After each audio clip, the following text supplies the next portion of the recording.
On the 8th of September 2022, thousands gathered outside Buckingham Palace in central London. There was an absolute silence when the flag was lowered to half-mast. Buckingham Palace has announced the death of Her Majesty Queen Elizabeth II. In a statement, the palace said the Queen died peacefully at Balmoral this afternoon.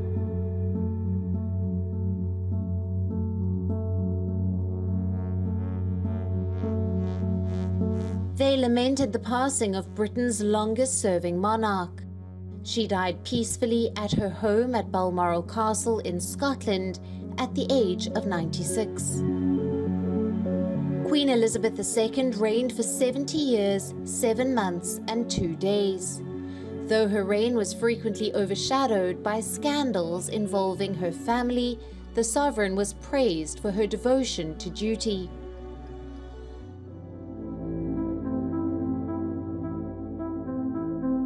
Queen Elizabeth II's death marked the end of an era.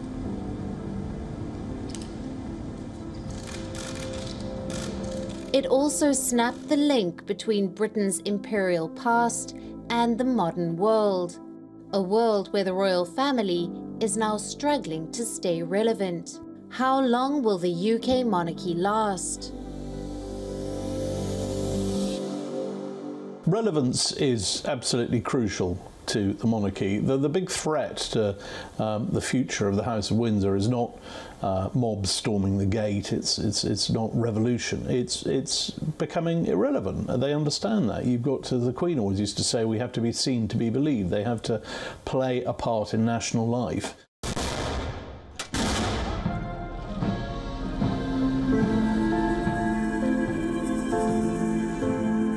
Even before the Queen died, Buckingham Palace had a plan in place for the Queen's funeral. It was codenamed Operation London Bridge. The operation provided plans for services and succession.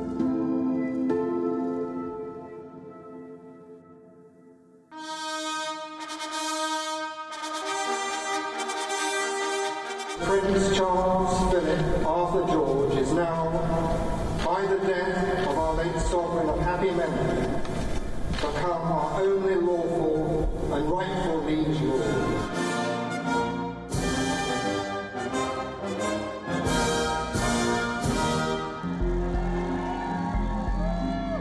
Upon the passing away of Queen Elizabeth II, the throne was passed to her eldest son, Charles, the former Prince of Wales.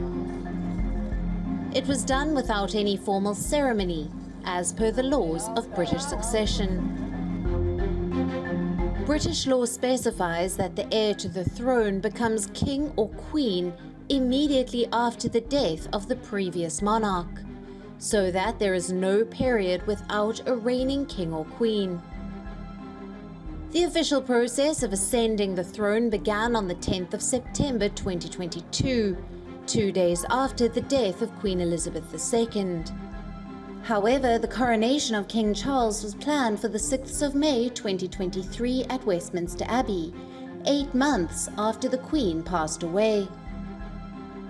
Why is it that Charles's coronation ceremony is taking place months after he ascended the throne? Is there a reason? And what exactly is a coronation ceremony? Let's find out.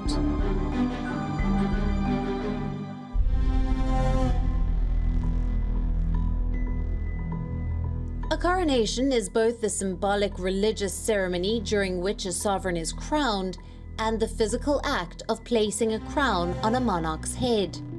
It is a 1,000-year-old tradition where the Archbishop of Canterbury oversees the ceremony. The date for coronation is set several months after a monarch dies. This is to ensure appropriate time is provided for mourning.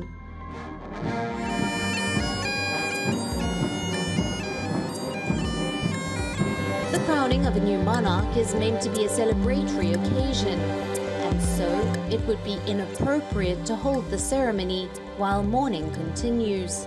This interval gives the planners enough time to complete the elaborate arrangements required. That is why Queen Elizabeth II also sat on the throne 16 months later on the 2nd of June 1953, even though her father King George VI died on the 6th of February 1952.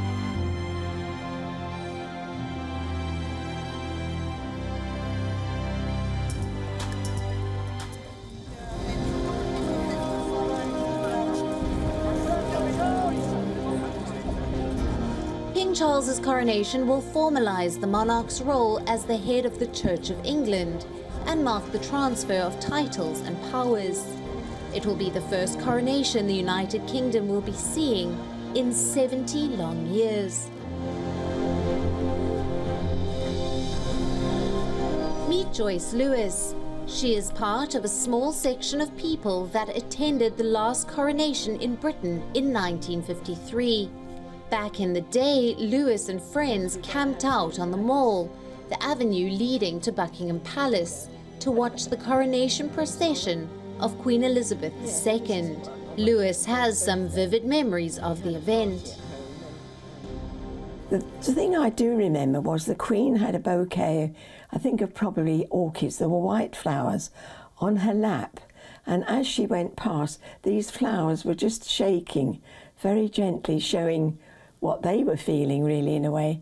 But the flowers stuck in my memory because then, of course, when she came back, she had the orb and the sceptre.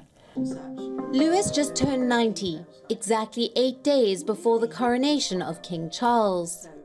As someone who has witnessed the British monarchy from early on, she has pinned her hopes on King Charles. I feel he's had a long wait for it, but I feel he's somebody who will do his best. And I think that's all a person can do. I think he's matured a lot from when he was younger. And he's, I think, grown into a very fine person and one that can be trusted to fulfil all that's required of a king in these very challenging days, far more than his mother faced, I would think. Joyce Lewis may seem optimistic about the new monarch, but the anti-monarchist movement in Britain is also gaining momentum.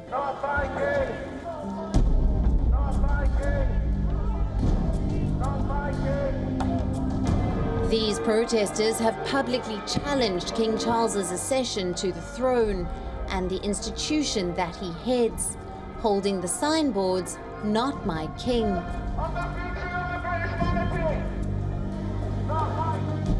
The supporters of Republic, a group founded in 1983 that campaigns for an elected head of state, are planning their biggest ever protest. They believe their best chance of ending the monarchy is right now.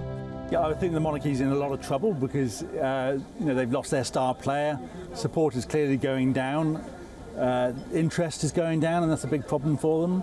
So enthusiasm for the coronation's about 9%. The big difference isn't so much Charles himself, but the fact that he's not the Queen, and the Queen was the monarchy for so many people, and they were willing to suspend disbelief and to suspend judgment. And now that she's not there, she's no longer there to protect the monarchy. And we're seeing an immediate drop in support and a distinct lack of interest in the big ceremonial, which is all they've got.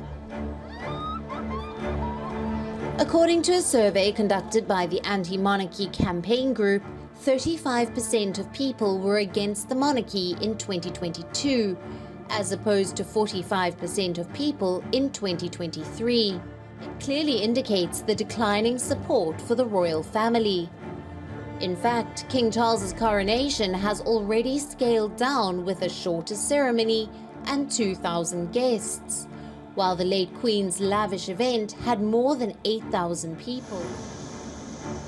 Does it imply that the British monarchy is slowly becoming irrelevant in today's world? Who is the new monarch? What is his past, and how popular is the monarchy under King Charles? Let's break it down.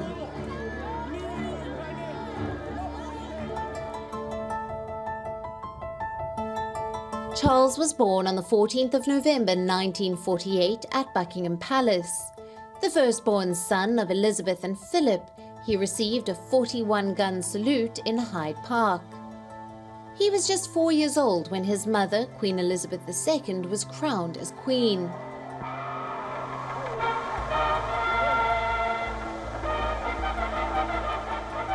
And it was in 1969 that he was first exposed to the royal roles he would eventually discharge as Britain's king.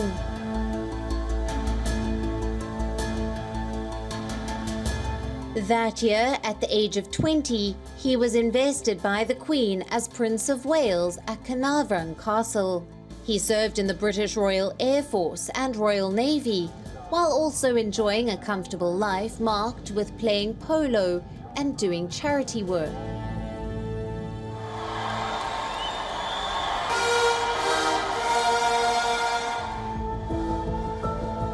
With his marriage to Lady Diana Spencer, more popularly known as Lady Diana, started a very controversial chapter of his life. To her, so long as you both shall live.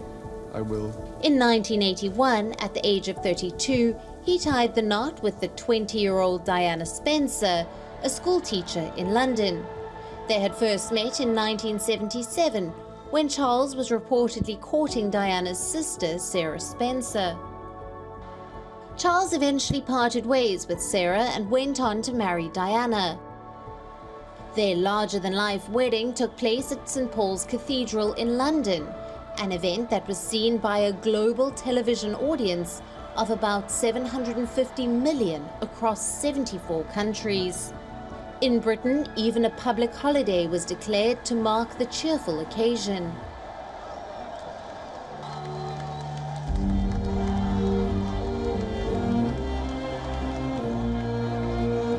A year later, they welcomed their newborn son, William. And 3 years later, in 1984, they were blessed with another son, Harry. He set a precedent by being the first royal father to be present at his children's births. But familial bliss soon faded away, and their marriage began faltering.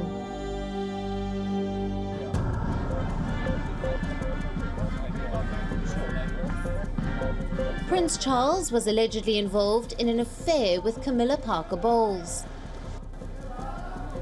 He had met Camilla about a decade before getting married to Diana, but the two had to part ways and their romance ended. Princess Diana was aware of this affair, even famously hinting at it in a 1995 interview, saying, "There were 3 of us in this marriage, so it was a bit crowded." Do you think Mrs. Parker Bowles was a factor in the breakdown of your marriage? Well, there were 3 of us in this marriage, so it was a bit crowded.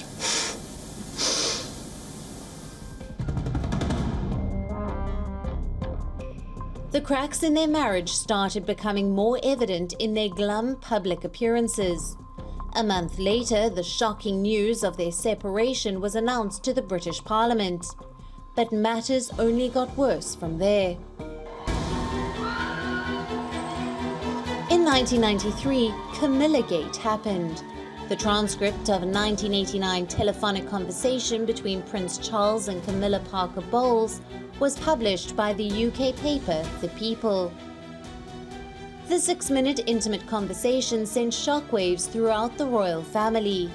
It exposed the relationship between the two while Prince Charles was still married to Lady Diana.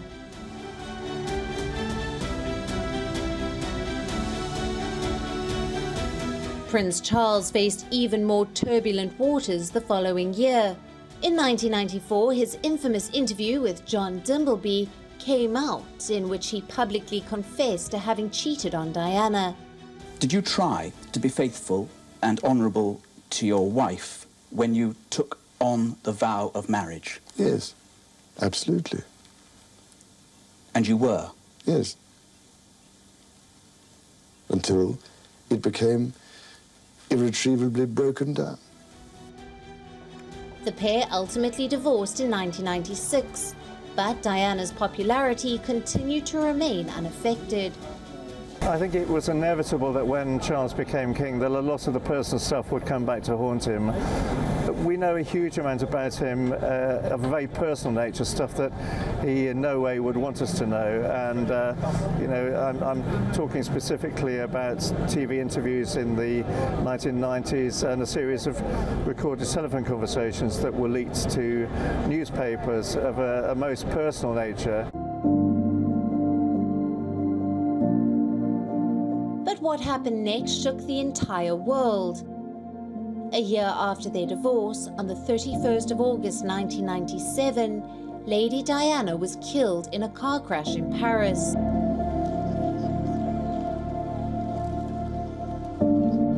Her death had a moving impact on the people world over, who struggled to come to terms with what felt like a personal loss to them. Lady Diana had indeed left the world as the queen of people's hearts.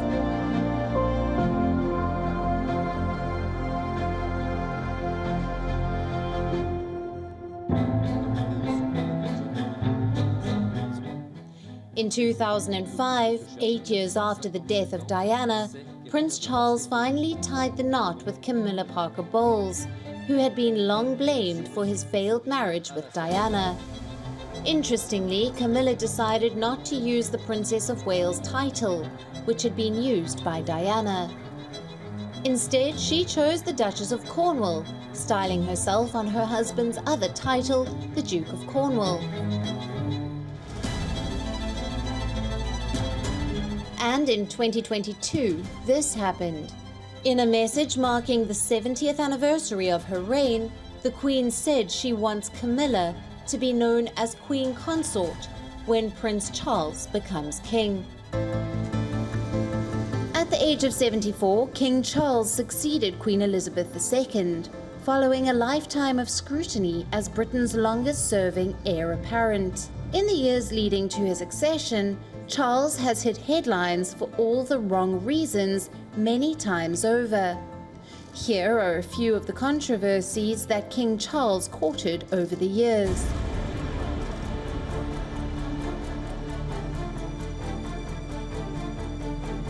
In 2005, King Charles committed a diplomatic blunder and shook hands with the Zimbabwean president and dictator Robert Mugabe.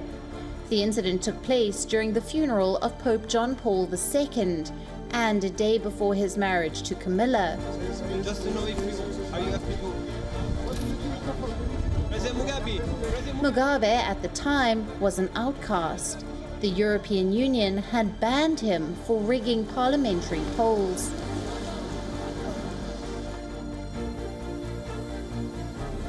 In 2017, the Paradise Papers were released by the International Consortium of Investigative Journalists. It made public its investigation into how the world's rich and famous stash their wealth offshore. The name of King Charles III cropped up among those who stashed their wealth in safe tax havens. In June last year, the Sunday Times reported that King Charles accepted €3 million from Qatari Prime Minister Sheikh Hamdan bin Jassim bin Jabbar Al Thani as donations to his charitable fund between 2011 and 2015. The critics said it raised serious concerns about the future king's personal judgment. Is it September 12th? 13th, sir. Oh God, we're already late. Also, last year, King Charles vented his frustration over a leaking pen during a signing ceremony in Northern Ireland. Oh God, I hate this. The new monarch initially wrote down the wrong date as he signed a visitor's book in front of cameras at Belfast's Hillsborough Castle before his pen started leaking ink. Earlier this year, King Charles's son, Prince Harry, released his memoir, Spare. The book revealed several private confrontations between him and other senior royals, and the details of his split from the family. Many reports also claim that the book ruined the reputation of the royal domain. Such unending royal rifts only raised questions about Prince Charles and the monarchy.